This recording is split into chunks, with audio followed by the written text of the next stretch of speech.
Welcome to our channel, Crime Loom, the place where true crime stories come alive. The Green River winds quietly through Washington state, a place once known for fishing, family outings, and peaceful afternoons along its banks. But in the summer of 1982, that calm was shattered. Bodies began to appear in the water and the woods nearby, and with them came a fear that spread through the community like wildfire. What followed was not just a crime story. It became the longest and most relentless investigation in American history. For 2 decades, detectives hunted a ghost, chasing leads that went nowhere, watching as families waited year after year for justice. The Green River Killer blended into everyday life, hiding in plain sight while investigators searched desperately for answers. This is the story of fear and endurance, of families who refuse to forget, and of detectives who refuse to stop. It is a story of patience, persistence, and the moment when science finally uncovered what human eyes could not. The summer of 1982 in Washington state felt like any other. The days were warm, the trees along the river were green, and life moved slowly in the small towns that bordered the water. The Green River was a place people knew well. Families came to fish, couples parked their cars along the banks at night, and children played near the shallow edges. It was not the sort of place where people expected secrets to hide. But in July of that year, the calm river began to tell a story no one could forget. A truck driver was moving along the Kent Valley when he noticed something floating near the water. At first, he thought it was just debris, maybe garbage tossed in carelessly. But as he looked closer, his heart began to race. It was not trash. It was the body of a young woman. Shocked and frightened, he called the police. The discovery brought officers rushing to the scene, and soon the peaceful riverbank was filled with flashing lights and hushed conversations. The woman was identified as a runaway, someone who had vanished from the city streets weeks earlier. Detectives wondered if this was a tragic accident, but the condition of the body suggested otherwise. She had not drowned. She had been left there. Within weeks, more bodies appeared. One after another, the Green River gave up its dark secrets. Sometimes a fisherman would spot something tangled near the shore. Other times, hikers stumbled upon shallow graves covered with branches and leaves. Each time, the police hurried in, and each time, the community grew more afraid. Parents no longer let their children out of sight. Women avoided walking alone. The fear spread through neighborhoods like wildfire. Detectives from King County formed a task force. They knew this was not a random event. Someone was hunting vulnerable women and leaving them near the river. Most of the victims were young, many were runaways, some were known to work the streets of Seattle. They were women who lived on the margins of society, women whose disappearances often went unnoticed. But now, their silent cries for help echoed loudly across the state. The early investigation was chaotic. Each new body added pressure, but there were no clear suspects. Evidence was scarce. The killer seemed to know how to avoid leaving clues. Detectives collected tire tracks, footprints, fibers, but nothing led to a name. It was as if the person responsible was always one step ahead.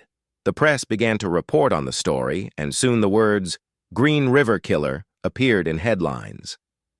The name struck fear into anyone who lived nearby. People locked their doors earlier, checked the locks twice, and whispered about the case at grocery stores and gas stations. Rumors spread fast and suspicion touched everyone. A neighbor who kept odd hours, a man who lived alone, even local workers were eyed with doubt. For the police, the hardest part was the growing number of victims. The count rose faster than they could process the evidence. Each body represented a life lost, a family broken, and a case that needed solving. Officers worked long hours, chasing leads that dissolved into nothing. Some detectives admitted privately that they felt helpless. They wanted justice, but the killer seemed invisible. At the same time, the community felt caught between grief and fear. Vigils were held for the women, candles lighting up church halls and public parks. Family members begged for answers, holding up pictures of daughters and sisters whose lives had ended too soon. But the questions always came back the same. Who was doing this? Why was he choosing these women? And how long would it continue? The FBI became involved, sending profilers to Seattle. They studied the details of each case, looking for patterns. The profilers' report suggested the killer was organized, someone who blended into society without drawing attention. He might have a job, maybe even a family, and he was careful enough to hide his tracks. This only deepened the unease because it meant the killer could be anyone. He might be standing in line at the supermarket, driving past in a pickup, or sitting quietly at a diner just a few tables away. Detectives placed undercover officers on the streets, hoping to lure the killer out. They interviewed dozens of men, following tips from the public. At one point, they even brought in known offenders, trying to match them to the crimes. But again, no solid evidence emerged.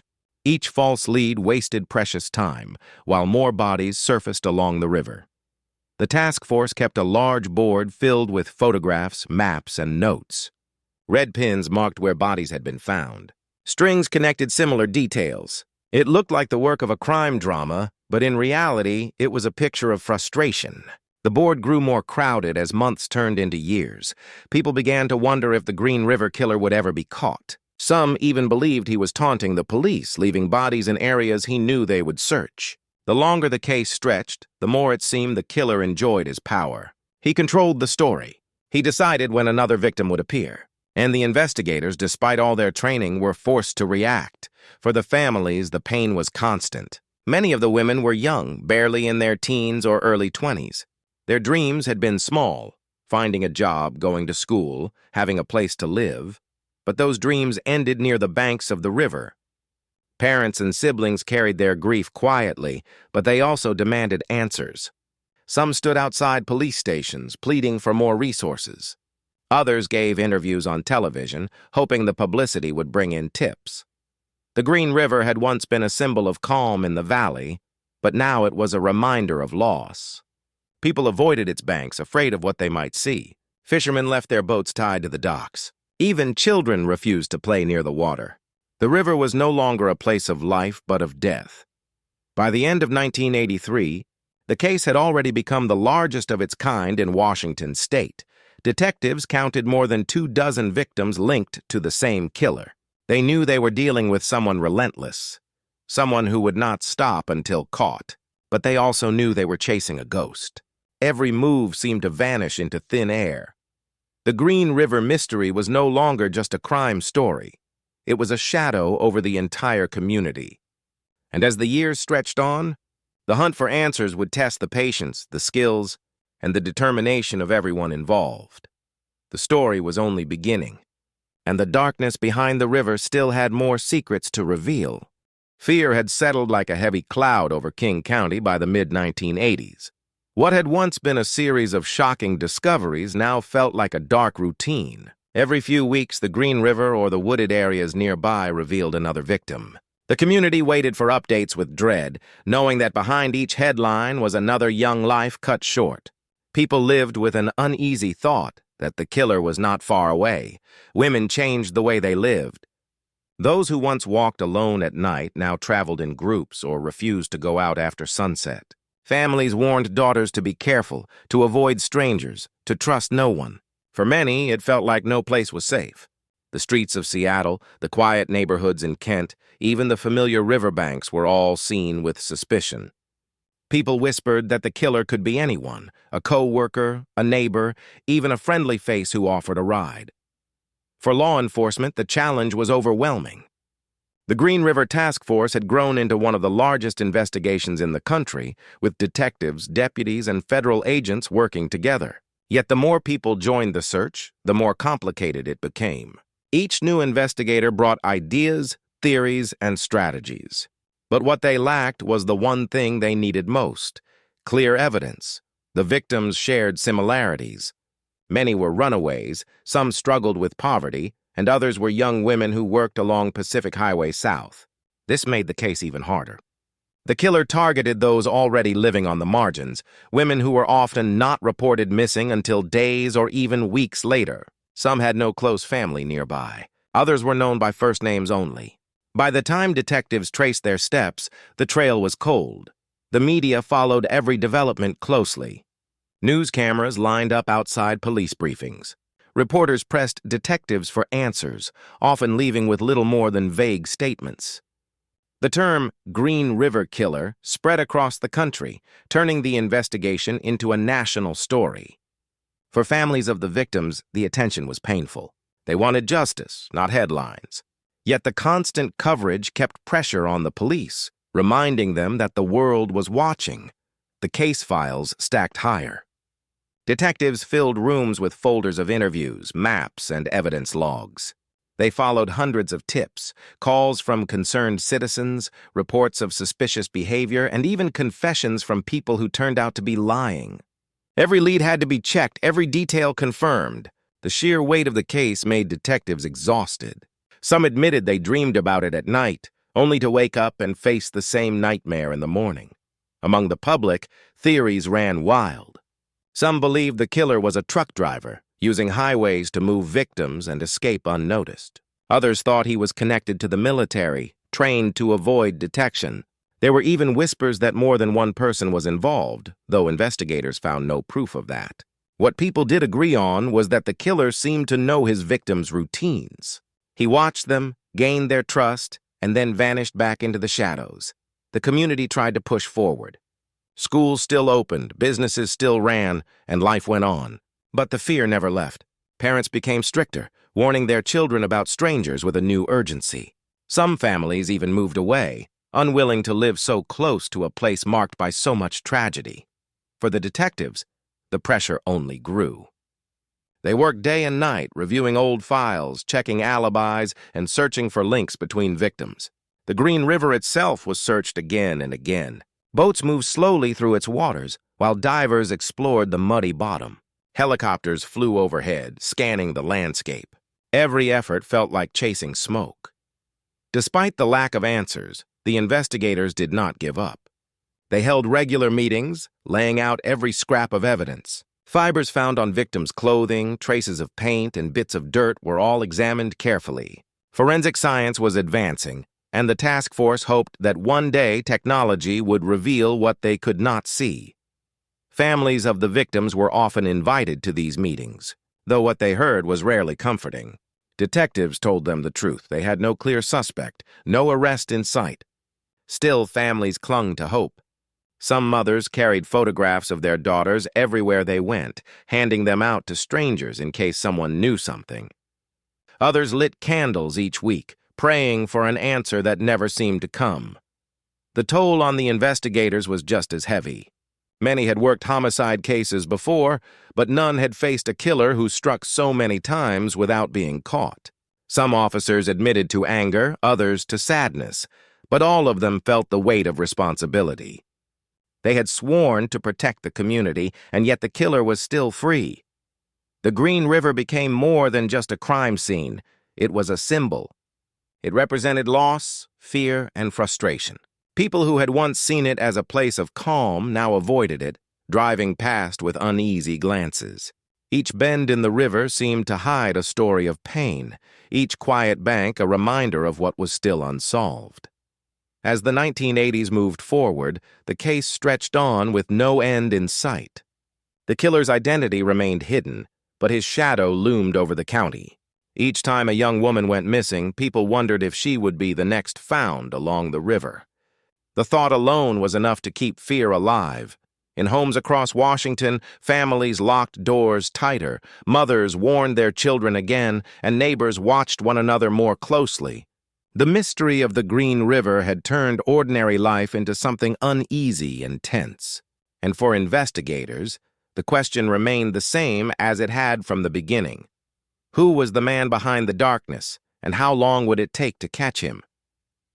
By the mid-1980s, the Green River investigation had become one of the largest and most complex manhunts in American history. The task force that began with only a handful of detectives had grown into a massive unit, filling entire rooms with officers, evidence boards, and stacks of reports. Yet despite all this effort, the killer remained free, and the victims kept appearing. Detectives began to feel the weight of time pressing down on them. Each day brought new tips from the public, but most of them led nowhere. A suspicious-looking man, a car parked near the river, or a stranger asking odd questions, every detail was written down and checked. But almost every lead ended the same way, a dead end. The killer seemed to vanish after each crime, leaving nothing behind but heartbreak. The frustration grew inside the task force. Some officers believed the killer was bold and smart, planning his every move. Others thought he might be an ordinary man who got lucky, hiding his actions behind the chaos of city life. What they all agreed on was that he knew how to blend in. He targeted women who were often overlooked by society, and he left their bodies in places that made investigation difficult. The FBI profilers played an important role in shaping the search. They studied the case files carefully, building a picture of who the Green River Killer might be. They suggested he was likely a man in his 30s, someone who lived near the area and worked an ordinary job. He might even be married, they said, with children of his own. The idea that the killer could live a normal-looking life by day and commit terrible crimes by night shook the investigators. It meant the man they were looking for might not stand out at all. Still, the task force pressed forward. They began surveillance operations, placing unmarked cars along the highways where women often disappeared. Undercover officers posed as potential victims, hoping the killer might approach them. Night after night they waited, but nothing happened. The killer seemed to sense the trap, staying just out of reach. Inside the task force office, detectives worked long hours, staring at maps dotted with red pins marking each crime scene. They traced patterns, trying to find connections. Some victims had last been seen near bus stops. Others had been picked up from the same streets. The riverbanks told part of the story, but never the whole picture. Investigators debated endlessly about what it all meant. Some thought the killer had a preferred hunting ground. Others argued that he was constantly changing his tactics to confuse them. The case began to take a toll on the detectives themselves. They missed holidays, birthdays, and family dinners. Their lives became consumed by the search. Some grew short-tempered, snapping at colleagues out of stress. Others sank into silence, carrying the weight of the victims' faces in their minds. Yet despite the exhaustion, they kept going, driven by the belief that one day they would catch the man responsible. Forensic science was slowly advancing, offering new hope. In the early 1980s, DNA analysis was still in its infancy, but by the mid-decade, scientists were beginning to use it in criminal cases. The task force collected samples carefully, storing them with the hope that one day the technology would be strong enough to give answers. For now, though, it was like holding on to pieces of a puzzle that could not yet be solved. The killer's pattern both helped and hurt the investigation. On one hand, his choice of victims and dumping grounds suggested consistency. On the other hand, it meant more women were dying. Each new case felt like proof that the investigators were failing. Families of victims demanded justice, showing up at police headquarters with photographs and questions. Why wasn't the killer caught yet? Why was he still free? The detectives had no easy answers. Some members of the public began to lose faith in the police. They whispered that maybe the killer was too smart, or maybe he was even connected to law enforcement. These suspicions cut deep for the officers who were working day and night. They knew the truth. They were just chasing a ghost. As the years passed, the task force developed a list of potential suspects. Hundreds of names filled their files, each man checked and cleared or held for further questioning. Some suspects fit the profile perfectly. Men with violent pasts, men who had spent time in the area, men who knew the river well. Detectives brought them in, questioned them for hours, and tested them against the evidence. But each time the proof was missing. Without physical evidence, they could not make an arrest. One man, however, began to stand out more than others. He was quiet, lived locally, and had a background that made detectives suspicious. He owned vehicles similar to those seen near the abduction sites. He had a history that raised red flags. His name appeared again and again in the files. But at that time, the task force did not have the evidence they needed to move forward. Instead, they kept him on the list, watching him carefully while still searching elsewhere. The Green River Killer seemed to mock the system with every new body discovered. The newspapers printed headlines with rising numbers, each one a reminder of the case that would not end. The community remained trapped between fear and frustration. They wanted safety, but no one could promise it. They wanted closure, but the river kept giving them pain. For the detectives, the case was not just about solving a crime. It was about restoring trust, about proving that justice could still be found even in the darkest of mysteries. They believed in their work, even when the nights dragged on, even when their hope grew thin. They pinned photographs of the victims on the walls of their office, a constant reminder of why they could not give up. By the end of the 1980s, the Green River case was no longer just a local story. It had become a symbol of how relentless and difficult crime investigations could be. Experts from across the country followed the case, offering advice and theories. Still, the killer remained in the shadows. The task force pushed forward with determination. But the truth was simple. The Green River killer was still out there, still choosing his victims, still leaving behind broken families and unanswered questions. And for the investigators who stared at the riverbanks, walked through the woods, and studied the evidence late into the night, one thought remained in their minds. How much longer could this go on before they caught him? By the start of the 1990s, nearly a decade had passed since the first body was found along the Green River. For the families of the victims, time did not heal the wounds. Each year felt heavier, each unanswered question more painful. The task force, though still determined, was beginning to show the strain of chasing a killer who always stayed ahead. The case files had grown enormous. Entire rooms inside police headquarters were filled with boxes of reports, photographs, and evidence. Detectives joked bitterly that they could build a wall with the paperwork alone. But no one was laughing for long. Every file represented a young woman whose life had ended too soon, and every photograph carried eyes that seemed to ask for justice. The task force had seen turnover. Some detectives who had started in the early years had retired or moved on. New officers took their places, bringing fresh energy and new ideas. But the story was the same. The Green River killer remained uncaught. Those who had been there since the beginning admitted privately that the case haunted them. It was the first thing they thought about in the morning and the last thing before they slept. Forensic technology was beginning to change the way investigators approached the mystery. DNA analysis had grown more reliable, and the task force carefully stored samples from victims, hoping that someday the science would be strong enough to identify the killer. In the meantime, they continued to chase every lead, though most ended in disappointment. The victims still appeared, though not as frequently as in the early years. Each new discovery was another reminder that the killer was still alive, still watching, still choosing his victims. Detectives often returned to the riverbanks, combing the area for anything that might have been overlooked. They walked through the woods, digging in the dirt, studying old dump sites. Yet the killer's skill at hiding his tracks remained frustratingly strong. The families of the victims became more outspoken as the years stretched on. Some of them attended court hearings, pressing for harsher measures against violent offenders in general. Others gave interviews, keeping their daughters' names alive in the public's memory.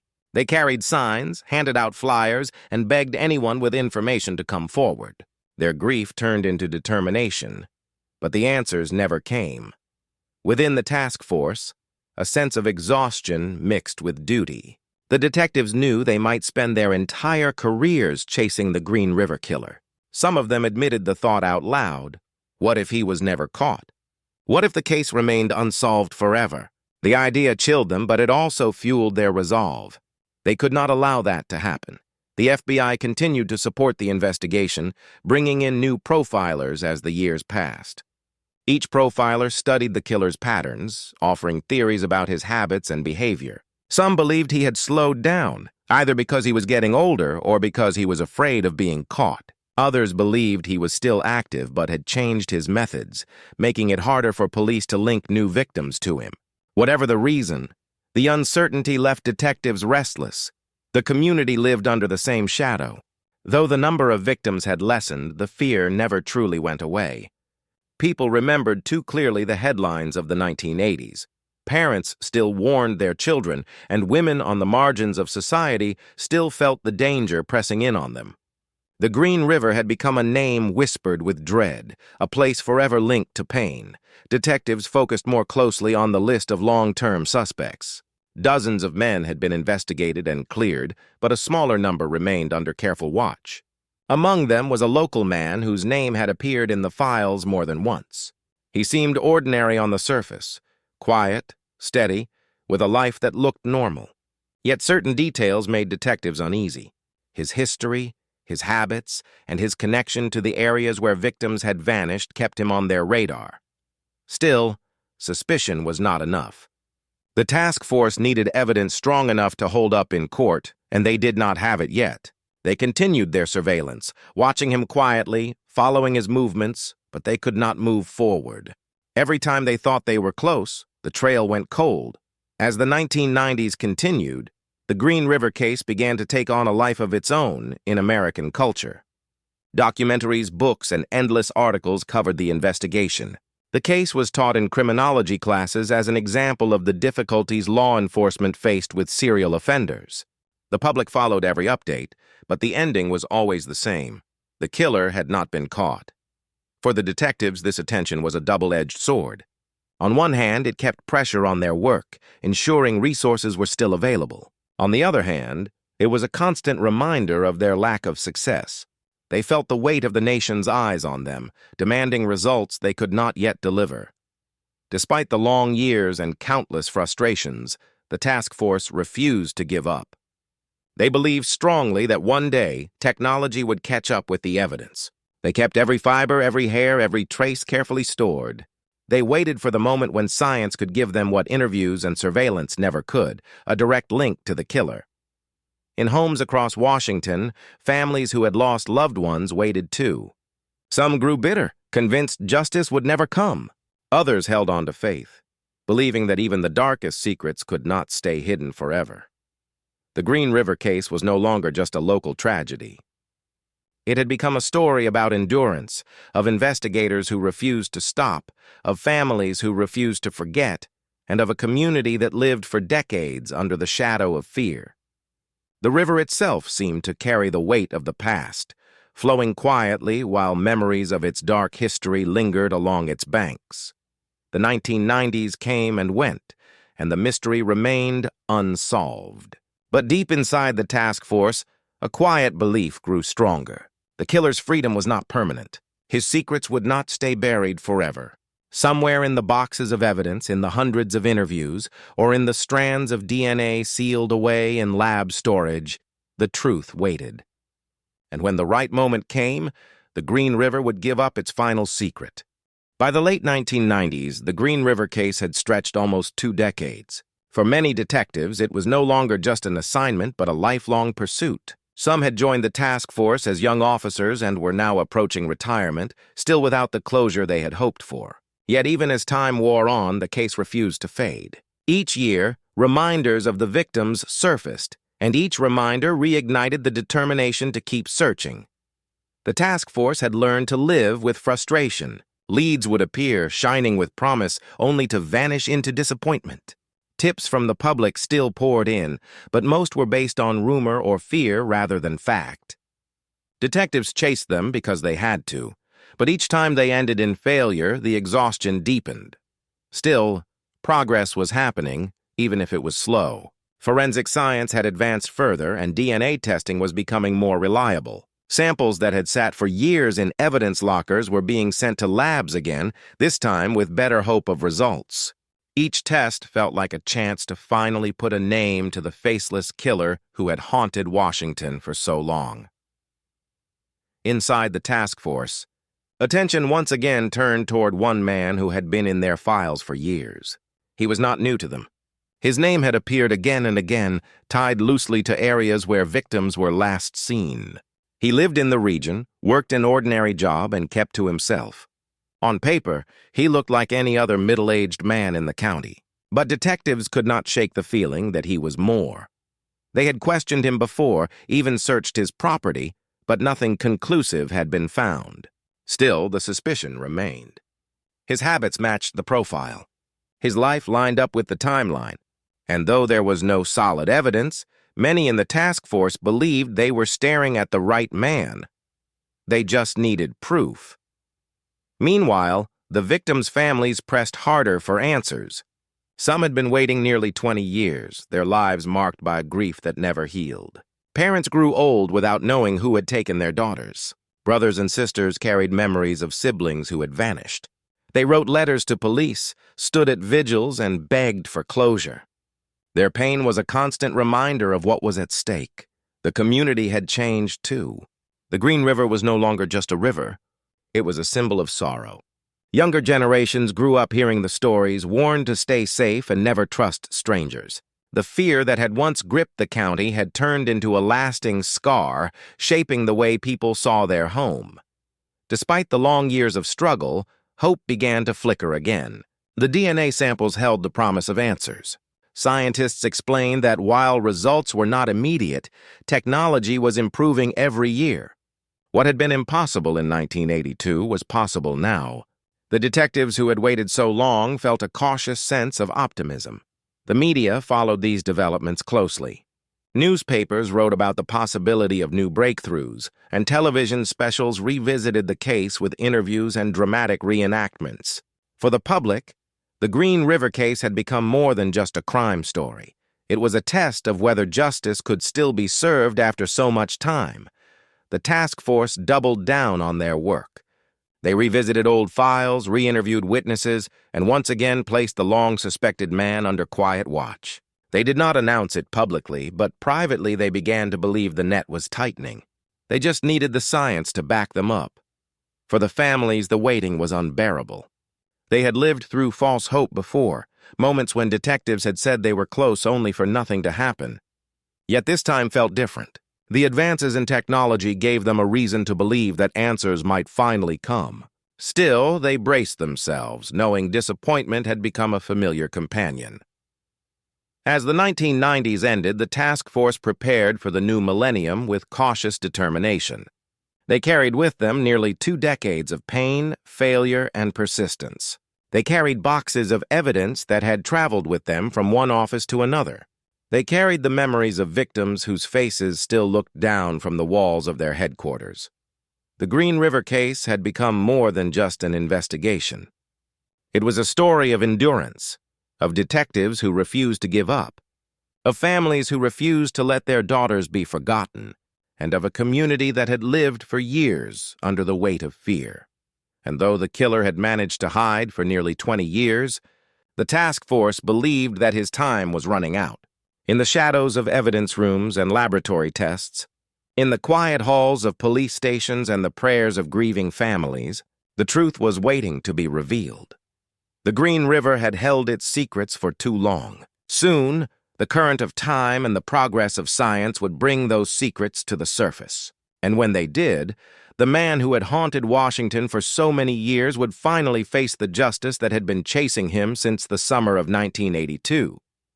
The case was not over. It was entering a new chapter. And though the darkness had lasted for decades, there was a growing sense that the end was finally drawing near. Subscribe to Crime Loom, and join us as we unravel more heists, mysteries, and untold legends.